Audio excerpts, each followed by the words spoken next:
Hello,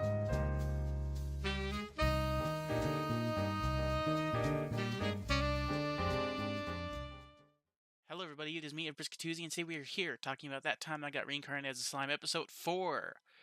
Okay, elves, elves, elves. Slime, Mr. Slime, Mr. Ramiro-san. He has a hard-on for elves. About to say slimes. He has a hard-on for his own kind. No, elves. Whole bunch of elves. I like it how every time that they showed the elves in this episode of him thinking of them, they did stereotypical 80s to 90s anime style, just like the way that like super big eyes, small heads, and stuff like that.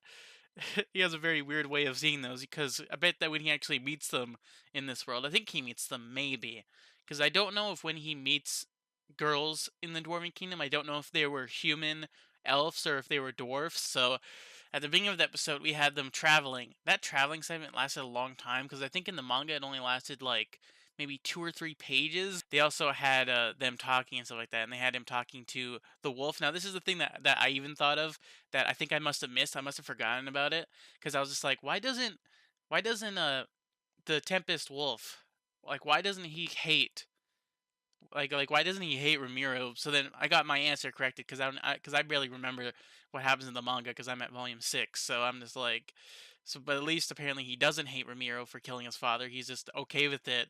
And when I saw that moment, I like snickered a little bit because I was just like, wow, he is literally like a dog. Like he just doesn't even like care. Like he's just like, oh yeah, I had a dad. Oh yeah, but you could be my new master now.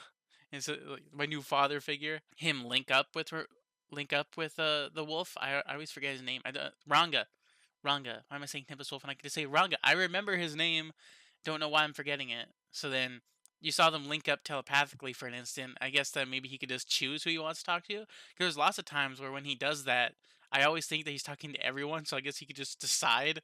I have no idea how that ability works. He might even talk to the great sage off screen to do that stuff. Because you would think that he can't figure it out by himself. He needs to ask the great sage, like, because if he does figure it out by himself, I guess that he's just smart, or he's having some, OPness in him to just figure out things without even trying it. And then as soon as when they go past all of that, they got to the Dwarven Kingdom. And I was right in my last review. I don't know if I cut that part out of the review, but the Dwarven Kingdom, huge. Reminds me of, I think a lot of people are starting to notice this because I watch other reviewers. This kingdom literally looks like the huge mountain from The Hobbit. Like when all the dwarfs went to their old kingdom with the dragon inside of it.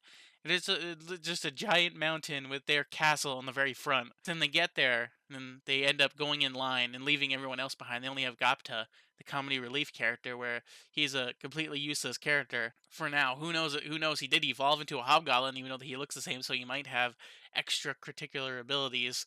So then, as they're waiting in line, just for Miru and Gapta, a bunch of adventurers walk up to them and then try to like kill them because they're monsters. Because you would think, what do humans think of monsters that they usually go on quest to kill? Just appear in a human, mostly like human shaped races like form. Like what would they think? So then everyone else that was in the line in front of them didn't really care. But then these adventurers see them and then they're just like also they're douches. So then they're just like, oh look, there's monsters here. We should just kill them because they're monsters.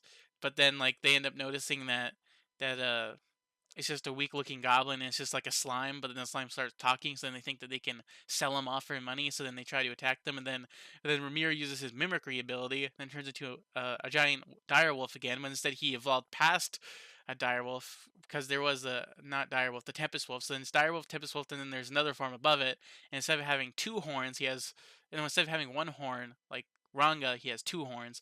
I think Ranga only has one horn, but then he also has like the scar on his forehead. I guess he decided to change into Ranga, or did he change into his original direwolf form? Maybe that's what the dad would have looked like if the dad evolved and didn't die, because like the dad didn't have a scar. When you evolved, you get scars, but then he did have. I think he did have the scar when he was a direwolf, right? So it's just weird how that works. But then we saw them thinking that he's just like, you would think that just like the adventurous thought that his mimicry ability would just be mimicry, but then it ends up being more because he has like his own powers, like the Great Sage and everything, and he's already like OP with getting the abilities that he got from the Great Sage. But then he also has all the energy that he took from the cave, like all of the stones and stuff like that, and all the potions. But then he also has Veldora in him, the dragon inside of his body, so then he's leeching off of so much magic energy inside of his body, so then he ends up being uber powerful, and he was in that cave for, I think, what was it, like 2 or 3 months, maybe just a month. So then he was sucking up like a lots of energy and then taking in all the energy. Then they tried to attack him in his mimicry wolf form, but then it just bounces off. I like it how when it bounced off, it went into like a very like childish like a coloring screen to show off the joke, and that was pretty fun to see. And then after that, Ramiro decided to attack back, but then he just uses his yell again. I guess that's his default move, just yell at them so that way everyone just flies. So then everyone flew. And then I love the Great Sage because the Great Sage gave him a damage report, showed him what happened after he used his thing, and that's new. I don't even remember that. I don't even remember if that even happened. Maybe that did happen. I did laugh at that in the manga, maybe. So then the Great Sage tells him that like a whole bunch of people fled, a whole bunch of people just ran away, other people ran away, even people in front of the line ran away, and it showed a lot of people soiled themselves. That's super funny that these random people would just soil themselves from seeing a slime turn into a wolf. I guess it's understandable because it'd be weird if you saw a cute little squishy monster turn into like a giant wolf, like a ginormous wolf, and then like shoot wind out of his yelling and then make you fly away by having wisps of wind go around him. But then after that, the Dwarven Kingdom captured him, but the Ramiro tried to act dumb and act cute to get out of it from doing what he just did, but then they end up getting thrown in jail. And then the dwarfs just tell him that based off the evidence of the civilians that were there at the front of the gate, they're free to go after they just went sent to jail. So then after that, the dwarfs say that they have a problem in their minds with like a dragon or something, like an armored dinosaur. That's a weird name. So then Ramiro says, "Oh, I have potions. I could help people if they get hurt down there." And then the dwarf's just like, yes." And then the dwarf with the dwarf that was talking to them was just like, "No, you can't do that. They're monsters." He's like, "No, we need help." And then that's pretty much what happened in the first 10 minutes. So I found it really interesting, even though that I didn't really like the beginning that much, but it was interesting. So yeah, I'll review the rest of this episode. Okay, I am back. Just like the very ending of the episode, before the very ending, when he met up with the elves, finally, when he went to the party with the dwarfs to see the bunch of elves. And this is one of those moments where I see this online a lot where this is what people say: lucky bastard. Just wow, lucky bastard. Like this is what he wanted. Like before he died, he said if I were to be like alive again, or if he said, I think he said reincarnation, maybe I want to fuck all the women that I want. And then instead of that, he got to play with a lot of boobs, like just a lot of the elven boobs because he's cute. And of course, girls like cute things, and they'll just want to hug and squish them and stuff like that. So he got to do that with all of the elves. And then the other dwarfs were just like, because they know that he's an intelligent slime, they're just like, "Yeah, we know what you're thinking," and they're just like showing their thumbs up at him. That part was pretty funny. So then leaving off from like the first 10 minutes of this episode, we saw him. We saw that the dwarf guys, the dwarf that he helped out at the beginning with the potion, he came back with the friends that he saved and then let him out of the jail cell because he helped them out.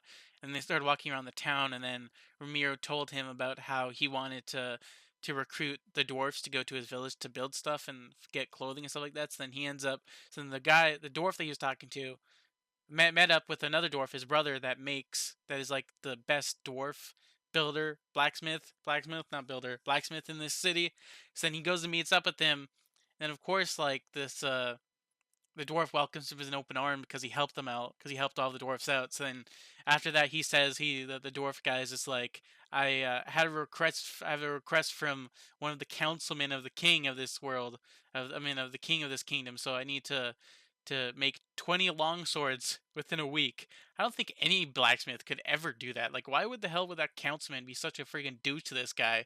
Plus, he's the best blacksmith. Why would you remove your best blacksmith if you got this guy fired? And then like especially like, do you know how the king would react to that if the king lost the best armor and blacksmith in this town, in this city? Like the king would kill the councilman if he found out.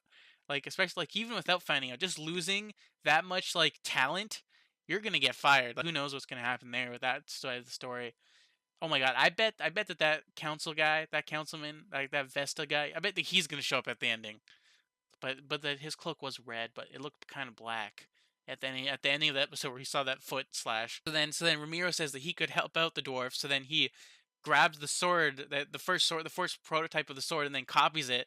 Like he, I like how he just goes, "Hey, great sage, can I copy things?" So then he ends up copying and then like printing them out of his body, and then makes 20 longswords for him. And that's how they get to the elf party. And then all of that happened with him squishing like his face on all their boobs and stuff like that. I like how all of the girls are fighting over to squish against them, and they're just like, "Oh, it's all bouncy." They're both like thinking the exact thing. He's bouncy and they're bouncy, so he's just having fun with that. And I think that there's a thing that happens next episode with the elves. Maybe, I think, I can't really remember that well. Might be a spoiler, might not be. But uh, other than that, that's all that happened this episode. It was pretty interesting, pretty good. I like all the elf moments when he was imagining them, and then when he finally got to meet them. Uh, Pretty. It would have been pretty funny if the elves actually looked like his imagination. It just look like regular characters. Like I think that would have been funny. But it was pretty fun and interesting. A lot of people say that this series is short. Like a lot of people watch the 20 minutes and think it's 5 minutes, but I don't think that at all. I think it's pretty good. But the ending song, I thought that the ending songs were pretty lazy, like the visuals. But then after seeing this episode, it was pretty good. Especially like how the ending of the episode like ended with him walking across the elf like bar place. That was pretty cool. But other than that, I hope you have enjoyed this review slash discussion slash what I thought about the episode, things that happened in it, my thoughts. So yeah, leave a like if you did. Leave a dislike if you didn't like this video at all. And yeah, I'll see you guys in the next video. So next week. And yeah, bye.